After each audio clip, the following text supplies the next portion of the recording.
Mes amis au Québec... Oh, il y a un problème avec le micro.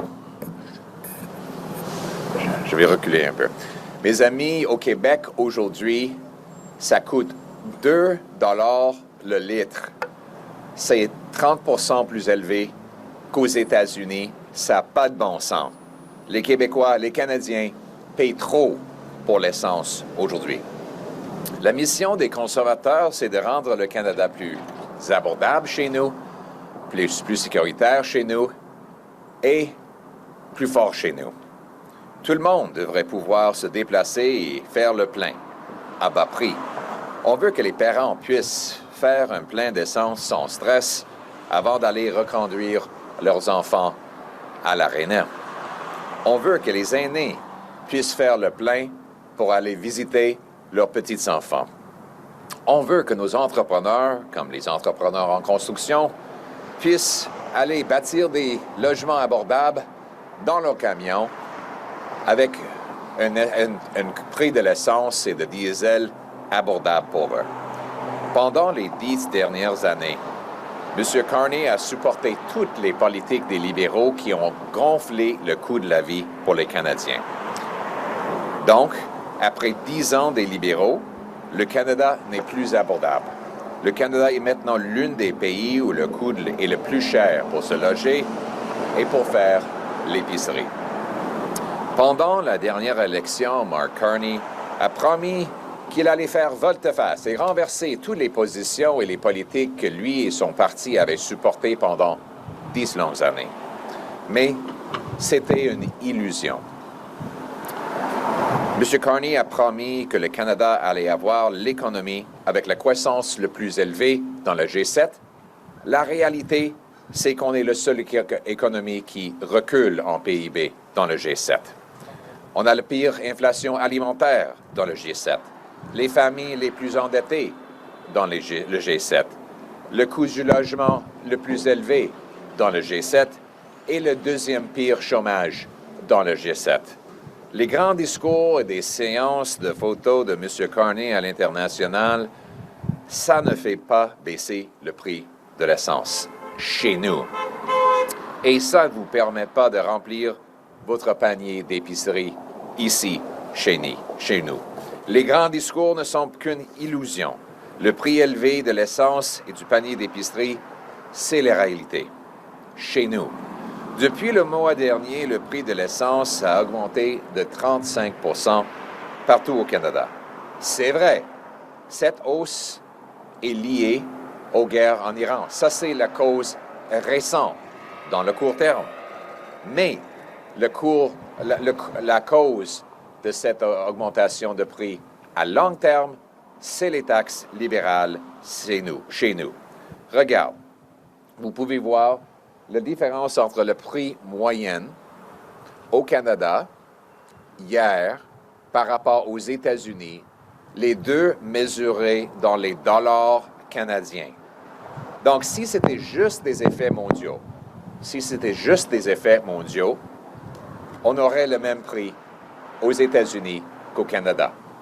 Mais en réalité, on voit un prix beaucoup plus élevé ici chez nous à cause des taxes. En plus, aujourd'hui, c'est 1,83 $ le litre encore. Notre pancart sous-estime le prix que les Canadiens paient. C'est les taxes libéraux qui ajoutent ces coûts. La taxe d'assises de 10 sous le litre, la taxe sur les carburants qui ajoute 7 sous le litre, et le TPS qui s'applique non seulement au prix de l'essence, mais aussi aux autres taxes. Donc, c'est une taxe sur une taxe sur une taxe sur une taxe. Aujourd'hui, je demande aux libéraux de Mark Carney de suspendre toutes les taxes sur l'essence jusqu'à la fin de l'année. Ça va permettre aux Canadiens d'économiser 25 sous le litre, 20 $ pour remplir leur tank et 1 200 $ par année. Et on demande au gouvernement de financer notre proposition en éliminant les dépenses inutiles, comme le TGV libéral de 90 milliards de dollars, le programme de confiscation des armes des chasseurs, des fermiers et des tireurs sportifs, les dépenses sur les consultants, la bureaucratie, l'ABS coopérative, l'aide à l'étranger et les bonbons pour des faux réfugiés. Parce que la mission des conservateurs, c'est de rendre le Canada plus abordable chez nous, plus sécuritaire chez nous et plus fort chez nous. Conservatives here today have a mission. We want to make our country affordable at home, safe at home, and strong at home. We want our seniors to be able to fill their tanks to go and visit their wonderful grandchildren worry-free. We want parents who work as chauffeurs on the weekend to know that after they leave the arena, they still have enough money to go and buy pizza for the winning team. We want our welders, renovators, and landscapers to know that they can take on construction jobs to help build affordable homes while filling up their trucks to do it affordably. Abundant, affordable energy is the lifeblood of a muscular, growing economy that with stronger take-home pay and lower prices. It empowers factories to move parts, mills to ship logs for affordable homes, truckers to bring us our food, clothing, and other needs at low prices. It means happy people with the freedom to go where they want and afford the delicious food they enjoy. When our dollar buys more energy, our lives go further. But our dollar buys less and less each day the Liberals are in power. After 11 years of Liberals, what we used to take for granted has become totally unaffordable. High Liberal taxes on fuel, money printing, red tape have given us the worst housing inflation and grocery price inflation in the G7. It's pushed millions to food banks, with usage doubling over the last 7 years under the Liberals. Liberal debt taxes and gatekeeping doubled the rent and housing costs, and Mark Carney supported every single one of these policies. Now, in the last election, he promised that he and his party would flip-flop on everything that he had said and they had done for a decade, but it was all an illusion. Mr. Carney said he would spend less. He's spending 7% more than Justin Trudeau. He's doubled the deficit.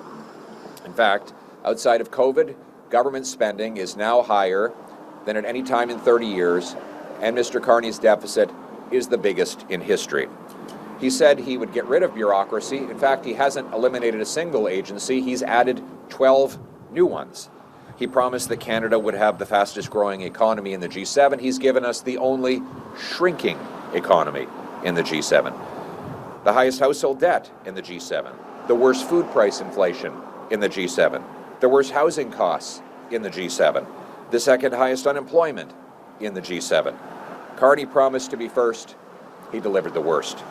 He told Canadians that he would build at unimaginable speeds. Nearly a year later, home building is flat, and his own housing agency expects it will drop 18%. Meanwhile, despite Parliament rushing him incredible, unprecedented legal powers to fast-track projects, he's not used those powers to approve a single solitary project. Not a single pipeline is approved. Not only that, the much-discussed pipeline to the Pacific is not only not approved, it has no start date, no route, no builder. The only company that says it might be able to build such a project says that existing Liberal laws and taxes, which Mr. Carney keeps in place, make it effectively impossible to ever produce enough oil to put in that pipeline. Another illusion. People can't fill their tanks with Mark Carney's overseas speeches or fill their grocery carts with his photo ops. They can't eat his press releases, announcements, re-announcements, or fake MOUs. Illusions fill our heads. They don't fill our gas tanks or our grocery carts. Since last month, gas prices have risen 35% across Canada. Now, to be clear and to be fair, the recent increase in gas prices is the result of the war in Iran, but the long-term high costs in Canada are the result of Liberal taxes. And if you want proof of that, look to the fact that gas prices in Canada today are approximately, if you look behind me at this chart, $1.78 versus $1.50 in the U.S. 28 cents higher in Canadian dollars in Canada versus the U.S.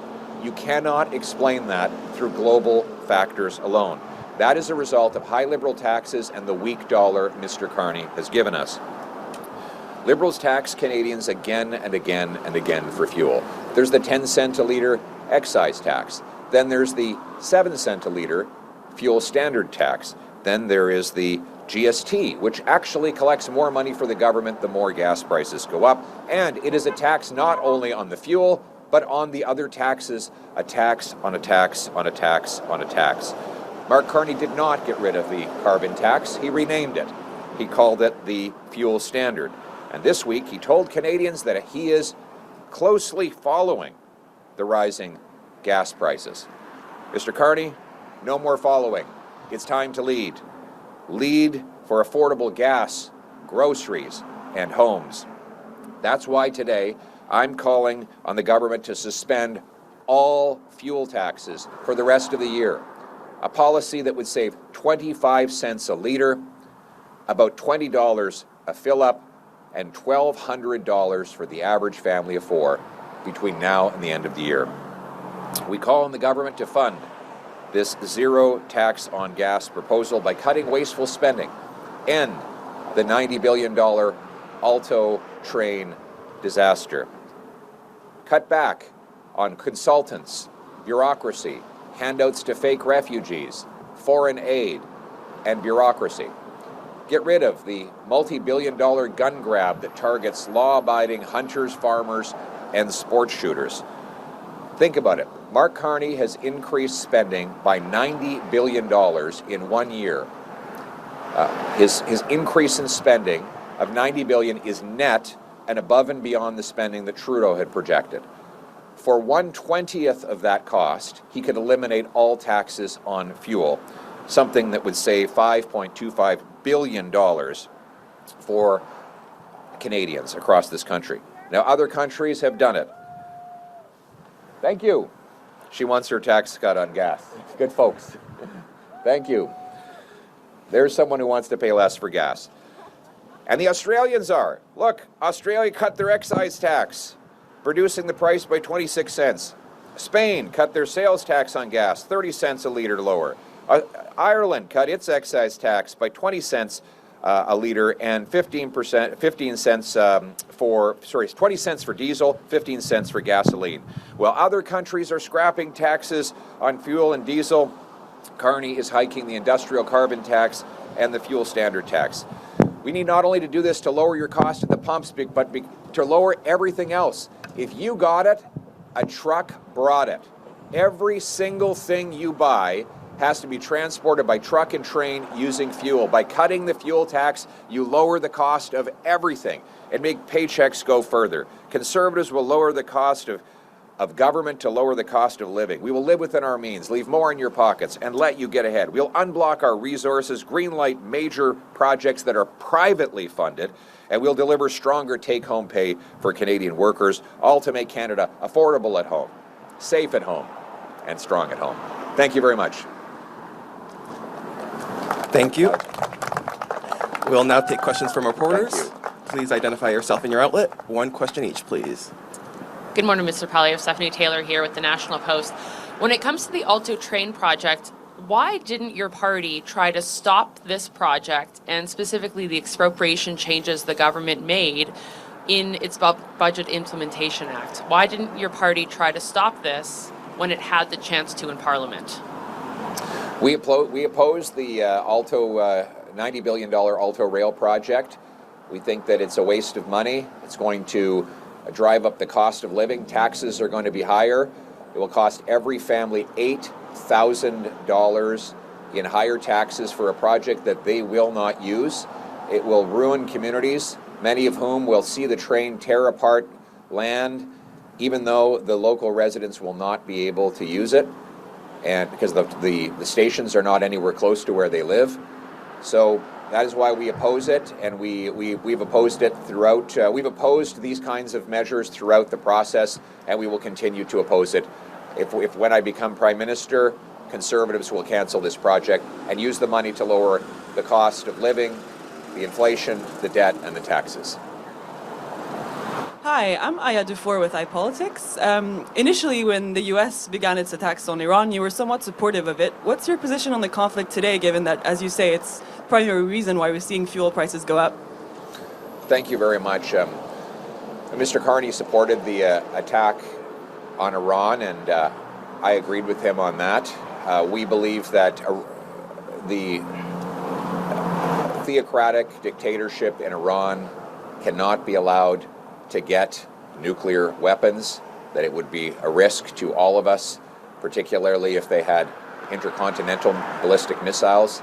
This regime has killed 55 Canadian citizens, 30 Canadian permanent residents when it shot down PS Flight 752. They have, according to Global News, 700 agents working against Canada on Canadian soil. So we believe that it's necessary for Iran never to have nuclear weapons, that the people of Iran should be allowed to rise up, reclaim their country, and bring about a democracy. And were that to happen, that we as a world would be a much safer place. Thank you. Hey, good morning. Rafi Wujikani on CBC News. If you were Prime Minister, what would you do about securing the Strait of Hormuz? Well, the first thing I would do, why does the Strait of Hormuz matter? Because it's a shipping lane for energy. The most important thing we as Canadians could do is right here at home, which is to unblock our own energy. Frankly, our dollar should be at par today because oil prices are so high. But because liberals have been attacking our energy sector, oil and gas is a much smaller part of our economy, and we're no longer insulated against global fluctuations in energy prices. I would eliminate liberal laws like C-69 that keep oil in the ground. I would remove the shipping ban off the northwest coast of BC. I'd end the liberal industrial carbon tax. I would move to 6-month permitting, and I would make, my goal would be to massively increase production and shipping of Canadian oil and gas. I'd also bring in a energy and minerals reserve so that when these kinds of crises strike, Canadians can sell our oil on the world market to reduce prices for consumers at the same time as we profit from the high prices that foreign economies are paying. That's how we will become affordable at home, strong at home, and have unbreakable leverage abroad. Oui, bonjour, Monsieur Poilievre, Laurence Martin, Radio-Canada. Juste pour poursuivre sur la question de mon collègue, j'entends très bien ce que vous voulez faire ici au pays, mais pour le détroit d'Ormuz, est-ce que vous pensez que c'est une bonne idée, oui ou non, pour le Canada d'intervenir, par exemple, aux côtés d'autres pays comme la Grande-Bretagne ou la France? Merci de la question. Premièrement, je vais juste répéter ce que j'ai dit en anglais, après quoi je vais m'adresser à ma question, oui, oui, ce serait super. Oui. Tout d'abord, pourquoi est-ce que les détroit d'Ormuz est important? C'est parce que c'est une voie pour transporter l'énergie. La chose que le Canada peut faire qui est le plus important, c'est de produire plus de gaz et de pétrole ici au Canada pour pouvoir offrir l'approvisionnement dans des crises. Historiquement, le Canada était à l'abri des augmentations du prix de pétrole parce que ça arrivait en même temps qu'une augmentation dans notre dollar à cause de notre pétrole. Les libéraux ont attaqué notre secteur pétrolier pendant 10 ans et c'est pour ça que notre secteur est plus faible. Notre dollar est très faible maintenant, en même temps que le pétrole est très élevé. C'est pour ça que les Canadiens paient plus pour tout, la nourriture et l'essence. On devrait massivement augmenter notre production de l'énergie en éliminant les lois libéraux qui empêchent notre production C69, C48 pour légaliser l'exportation de notre énergie du côté de la Colombie-Britannique, éliminant la taxe sur le carbone industriel, produire plus de l'énergie et avoir une réserve de pétrole et des minéraux ici chez nous. Ça nous rendrait plus forts chez nous, plus abordables chez nous et maîtres chez nous. En ce qui concerne les détroit d'Ormuz, on n'a pas eu une demande spécifique. Il faut regarder ce que l'OTAN, nos alliés, les États-Unis et les autres pays demandent du Canada. regarder nos capacités et après quoi décider s'il y a quelque chose qu'on peut faire. Après 10 années des libéraux, notre militaire n'a pas des moyens. Ils ont gaspillé, les libéraux ont gaspillé de l'argent sur la bureaucratie, des éléphants blancs, les délais. Et c'est pour ça que nos capacités de contribuer dans les crises mondiales est maintenant limitée. Donc, il faut recevoir une demande spécifique et décider si on est capable de répondre à cette demande. Merci. Quelle idée? On a... Il y a une demande de la avec la France, parce que c'est des discussions qui en ce moment. Ça dépend de ce qu'ils demandent. On ne sait pas ce qu'ils demandent à ce moment. Donc, je ne peux pas répondre à une idée qui n'est pas connue. Sorry?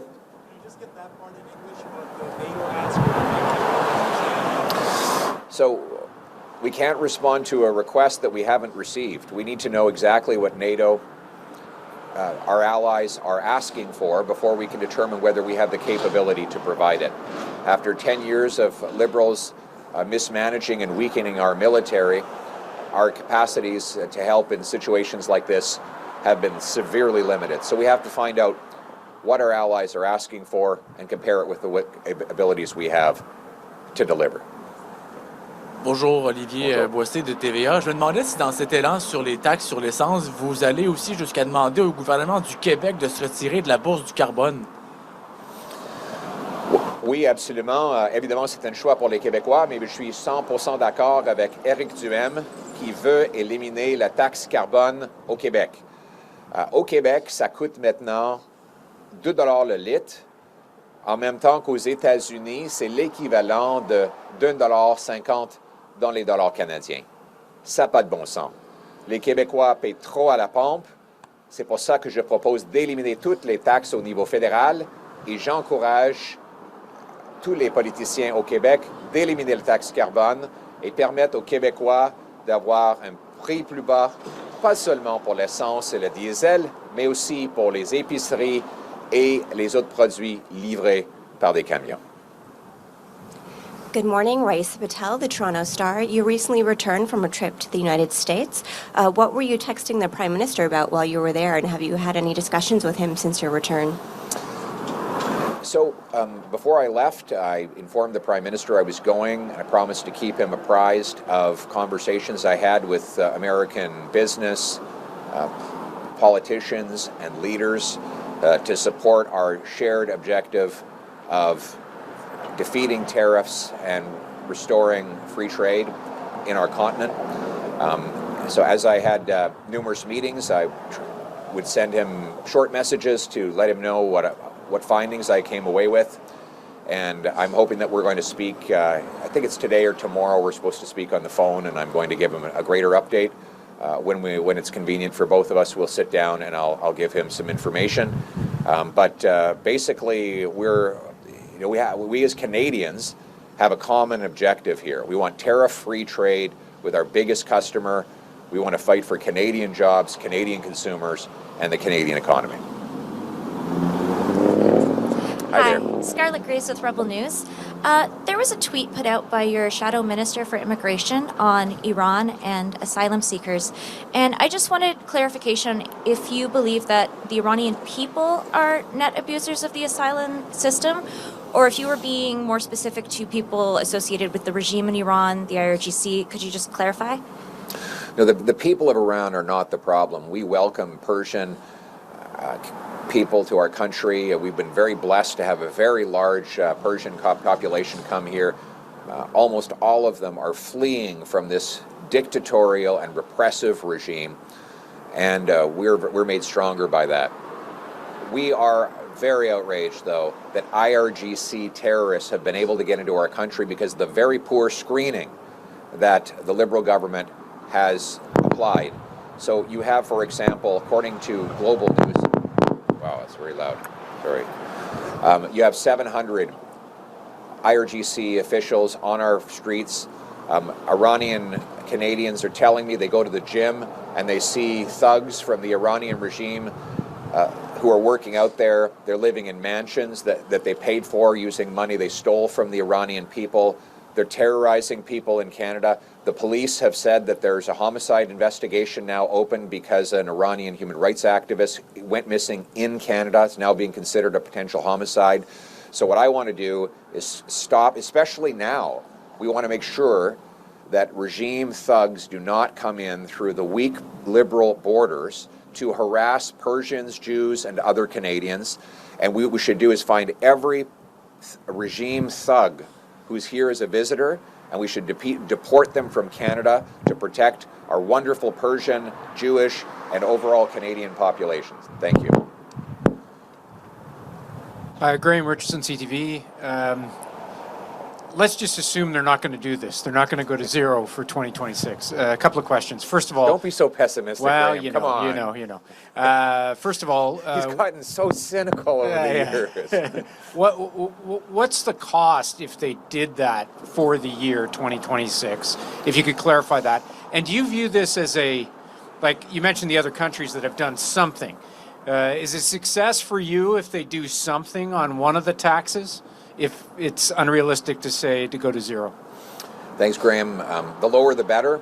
So every penny that we can get reduced in taxes is a penny in the pockets of the people who earned it.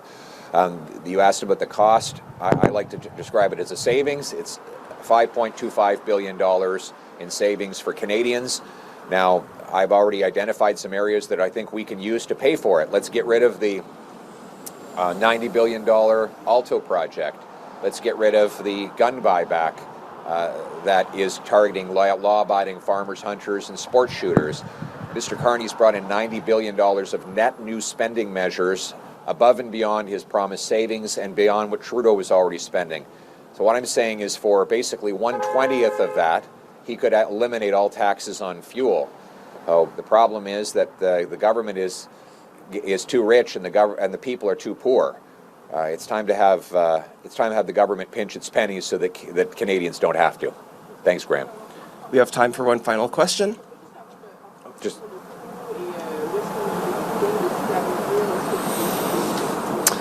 Oui, juste en français. La question, c'était ça coûte combien au gouvernement d'éliminer les taxes sur l'essence et diesel? Je le présente comme une économie de 5,25 milliards de dollars. En même temps, j'ai proposé des économies du gouvernement afin de payer pour ça, éliminant les TGV de 90 milliards de dollars, le rachat des armes à feu, des chasseurs, des tireurs sportifs et des fermiers. Et rappelons que M. Carney a introduit 90 milliards de dollars de dépenses supplémentaires nettes au-dessus de ce que M. Trudeau avait en place pour un 20e de ce coût, il peut éliminer toutes les taxes sur l'essence. Donc, moi, je crois que le gouvernement devrait dépenser moins pour laisser davantage dans les poches de nos consommateurs. Merci. Final question. Sarah Ritchie with the Canadian Press. I just want to follow up on my colleague's earlier question about the Alto project, because when the budget implementation bill was going through the House of Commons, your party actually voted against a clause that implements this project and then said, oops, that was a mistake, and voted for it. So I'm trying to understand what changed between then and now. Nothing. We're against this project. $90 billion boondoggle. It will be a big white elephant. If it even happens at all, it will take till 2037 for it to be completed, over 12 years from now, during which time liberal insiders, consultants, bureaucrats, companies, insiders will be getting rich at the expense of Canadian taxpayers. So we're against the $90 billion boondoggle, and we will oppose it. Well, we don't have the ability to block projects in Parliament where we're not in government, but we will fight it every step of the way. We have a minority of the seats in the House of Commons. We can't block sections of the budget, so. The reality is all Conservatives oppose this $90 billion boondoggle. And the mistake is the money that Mark Carney and the Liberals are spending on a project that they probably will never even get done. Thank you. That concludes today's press conference. Excellent. Thank you very much, everyone. Good to see you. All right, guys.